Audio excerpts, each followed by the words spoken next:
Chapter 4. Maverick. The ship is immaculate. In true Jim fashion, he took a luxury cruise and made it even more luxurious. Most of the people aboard this ship don't even realize what's saluted, situated below deck, and they never will. If the normies knew what was going on, at least he gave everyone a wristband so that we can tell who's who at a glance. It wouldn't do for people to walk around in colored jumpsuits like we're some Squid Game knockoff. That would have drawn too much suspicion. The cattle wear their usual colors, though sometimes only on their wrists instead of their entire bodies. Pink for the horrible pedos, red for the SA monsters, and yellow for the run-of-the-mill criminals.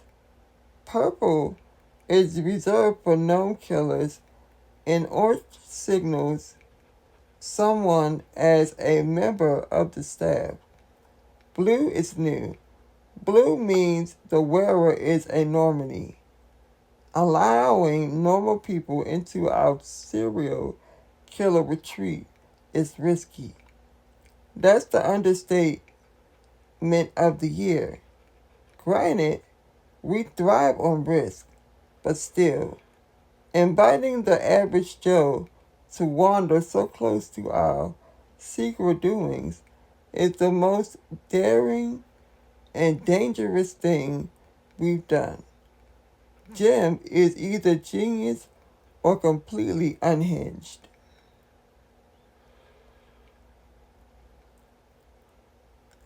I guess we'll find out which one soon enough. I spied Bennett a little further down the hallway. We've been tasked with ensuring new arrivals wear their wristbands. Ezel was looped in as well, but his ship ended about an hour ago. We need to make sure none of the normies catch a ride on the wrong elevator. Bennett says as he approaches me. 2 blue bands almost went to Center Suite because Grim and Rosie wasn't paying attention. I nod and look towards the elevators. The vans were a great idea, but they aren't without their flaws. Jim should have kept this Center's guest list close to new applicants for this event. He still hasn't told me who I'm watching and why. Do you expect my fucking difference? Jim, he's Jim. Secrets excite him more than murder, and that's saying something. If you want him to tell you something, you have to act like you don't care.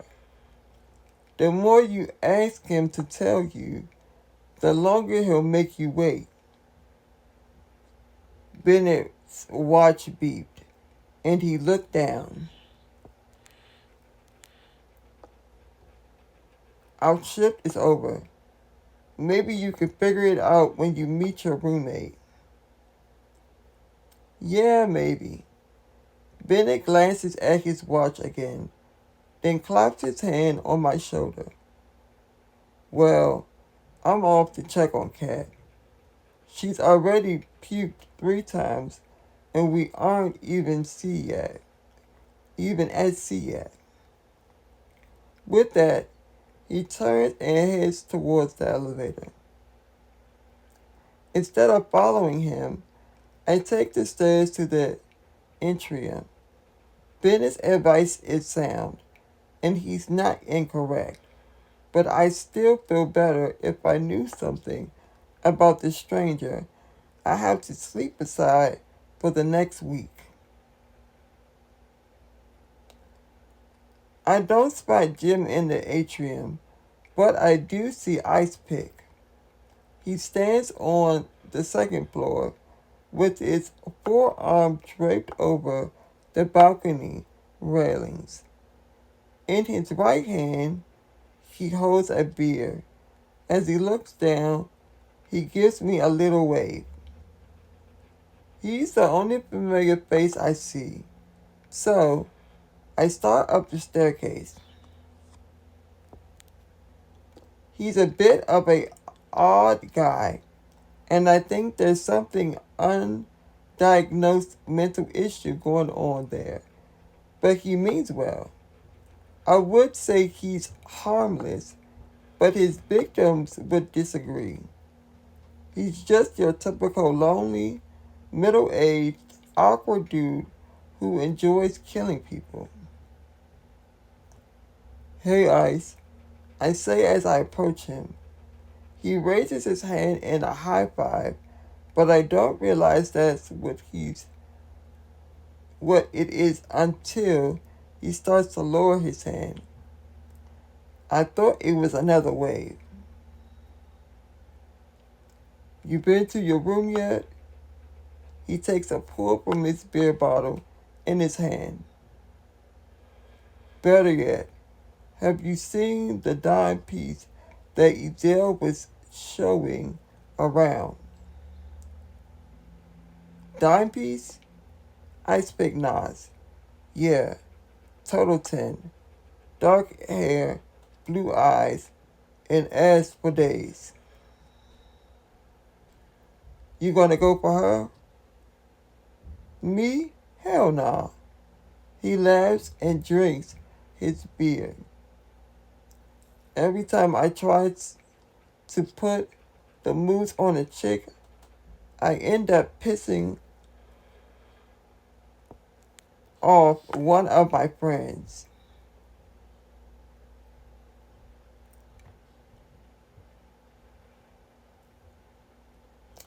First it was Edel, then it was Bennett. I'm staring clear this time. Don't give up on love, Ice. Your woman is out there. If you give up, you'll never find her. He lets out a burp that smells like the inside of a cattle's barn. Maybe you're right. Thanks, Maverick. Anytime. I glance around the atrium, but I still don't see who I'm looking for. I need to speak to Jim. Have you seen him? Last I saw, he was heading towards the kitchen to talk to Marcy Rice about tonight's menu. Being the first night and all, you know how particular he is about the dinner. He looks at my watch and whistles. Speaking of, we best go to our rooms and get geared up. Geared up? Ice downs the rest of his beer. Yeah, no formal attire tonight.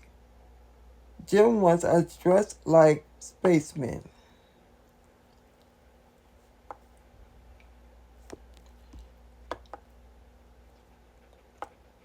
Before I could ask,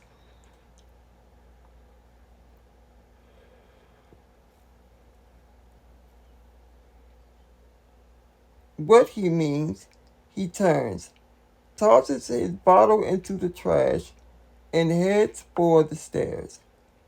I guess I'd better go to my room if I want answers to all my questions.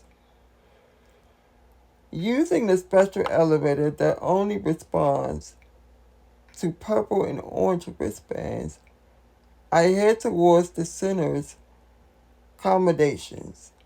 I follow the numbered doors until I reach mine, then swing my band, then swipe my band.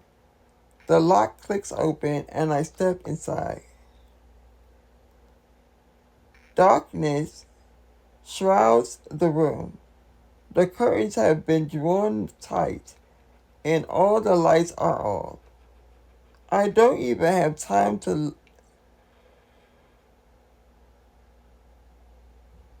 feel for the light switch as the door clicks shut behind me. Standing still, I will allow my eyes to adjust to the shadows. Despite the heavy-duty blackout curtains, a bit of fading sunshine squeals, taints, and bites of fading sunshine squeals through the outer edges and provides a little light. It's enough for me to make out the outline of the bed and the figure snoring on top of it. With the thick blankets piled over the sleeping form, I can't tell if it's a woman or a man. The person makes use of the entire king bed, however, so I can already tell that our sleeping arrangements is less than ideal. Hopefully, Jim has a cot or something I can crash on to avoid the arms and legs currently stretched over every inch of mattress. As I step closer, the loud snores reach a crescendo and stop abruptly, almost as if the individual choked on their tongue. Meanwhile, I'm amazed they can sleep through their own sounds. Is someone there? A female voice asked. I raised my hand in a wave. She likely can't see. Sorry, but the interruptions. I'm just my it's I'm your roommate. My name's The light beside the bed clicks on and a dark-haired woman squints up at me. Though she's fully clothed, she pulls the blanket around her chest as if she's naked.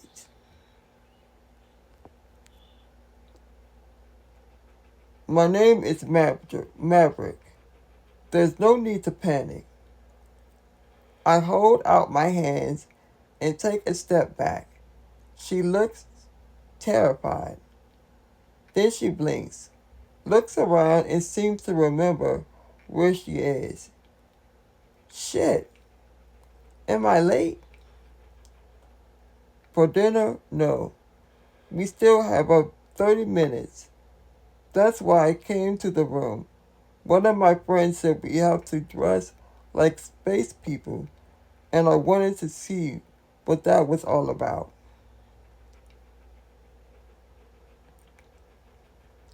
She looks down at the red bags and things strewn across the foot of the bed. Jeez, where's my manners? Sorry about the mess. After tossing the blanket aside, she begins pushing her things to the floor. Then she holds her hand towards me and she kneels at the foot of the bed. I'm Frankie. I grip her hand in mine and give it a shake, taking note of the purple wristband on her slender arm. Questions fill my head. If she's one of us, why does Jim want me to keep tabs? And what does he hope to discover. And why is she so goddamn beautiful?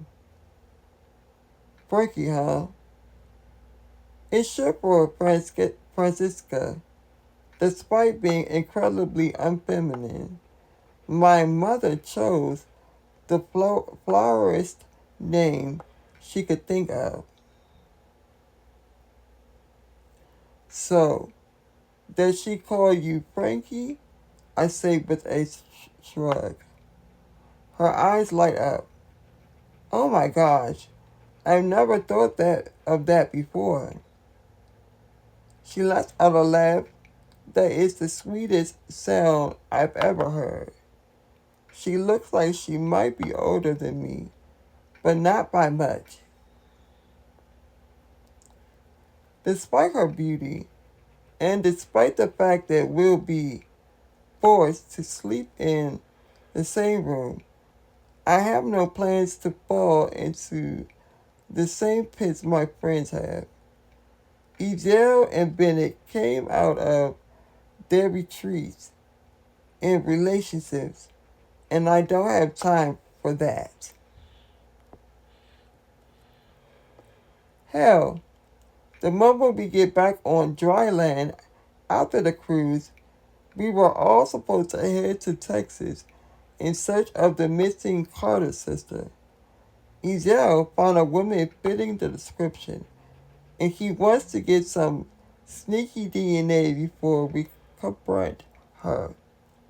Bennett can't go because he promised Kat he'd help her get ready for college. And Ezel can't go because he has been Kendra's arm candy for an upcoming press event. That leaves me, the last man standing. Your friends wasn't all about outfits for tonight, though, she asked. Take a look for yourself. Yours is still hanging up. I backtracked to the closet, pulled the garment bag from inside. Sure enough, the outfit looks like something from the 1950s sci-fi nightmare. Frankie pulls hers out as well, and together we are at the abomination. We stare at the abomination.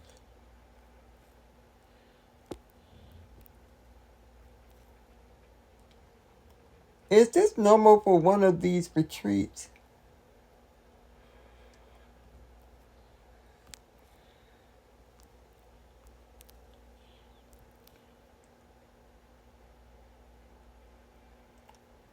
The weird suits, I mean? Frankie looks up at me. No, we're usually required to dress for dinner, especially the first and last nights, but never like this. I don't know what Jim has up his sleeve, but we're about to find out.